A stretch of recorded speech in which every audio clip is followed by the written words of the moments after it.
ایک پردے کے حوالے سے بھی بات ہے کہ رسول اللہ صلی اللہ علیہ وسلم جب آپ اس حجرے میں تدفین ہوئی اور آپ تشریف فرما ہوئے، پھر 2 سال کچھ ماہ حضرت صدیق اکبر رضی اللہ تعالیٰ عنہ وہ بھی ساتھ میں، ان کو بھی اذن مل گیا اور وہ بھی ساتھ میں ہیں، اور یار غار یار مزار میں بھی ساتھ ہیں، حضور علیہ السلام کے ساتھ ہیں، اور کل کو حوض کوثر پہ بھی ساتھ ہوں گے۔ اب معاملہ ہوا حضرت عمر فاروق رضی اللہ تعالیٰ عنہ کو جب شہید کیا گیا تو اب زخمی تھے، تو یہ ایک بڑا ایک دردناک واقعہ تھا کہ امیر المومنین عمر فاروق رضی اللہ عنہ کو نماز کی حالت میں،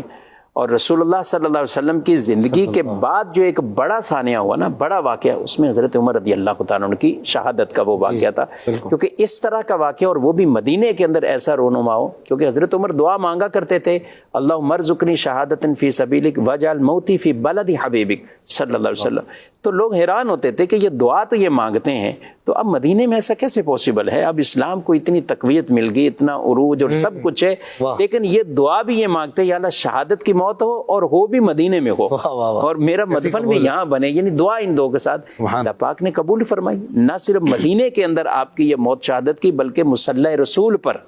وہ بھی نماز کی حالت میں آپ پر یہ حملہ ہوا، تو کافی زخمی ہوئے تھے، اور ہر ایک مدینے کا رہنے والا بڑی دردناک کیفیت میں تھا۔ تو آپ نے اپنے بیٹے کو بھیجا کہ اگر اماں عائشہ صدیقہ اجازت دے دیں مجھے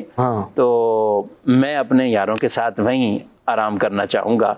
تو جب یہ پیغام گیا بی بی عائشہ صدیقہ رضی اللہ تعالیٰ عنہ، آپ دیکھیں یہ بھی ان کی بہت بڑی قربانی تھی۔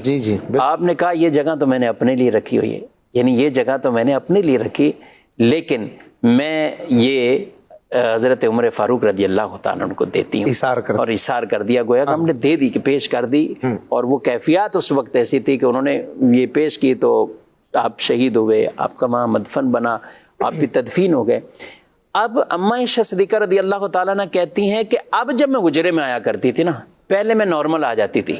کیونکہ ادھر سرکار صلی اللہ علیہ وسلم ہے، میرے سر کے تاج ہیں، اور ادھر میرے والد ہیں، تو میں عام ہی گھر میں جیسے ہوتے تھے تو میں ویسے ہی نارمل آ جاتی تھی۔ لیکن جب سے عمر رضی اللہ تعالیٰ عنہ میرے حجرے میں مدفون ہوئے ہیں تو میں کبھی بھی حجرے میں بغیر پورے چہرے کو ڈھانپے ہوئے نہیں داخل ہوا کرتی تھی، عمر سے مجھے حیا آتی تھی۔ یعنی یہ عقیدہ بھی ایک طرح کا سکھایا، جب قبر والے کے پاس ہم جاتے ہیں تو وہ گویا کہ ہمیں دیکھ رہے ہیں، آپ نے اگر یہ قبر والے سے یا وہ ہمارے حالت سے واقف نہیں ہیں تو اماں عائشہ صدیقہ رضی اللہ تعالیٰ عنہ اتنی بڑی عالمہ، مفسرہ، محدثہ، فقیہ اور مفتیہ بطور خاص، آپ اس وقت آپ نے فرمایا کہ مجھے عمر سے حیا آتی، اس لیے اب میں پورا حجاب کر کے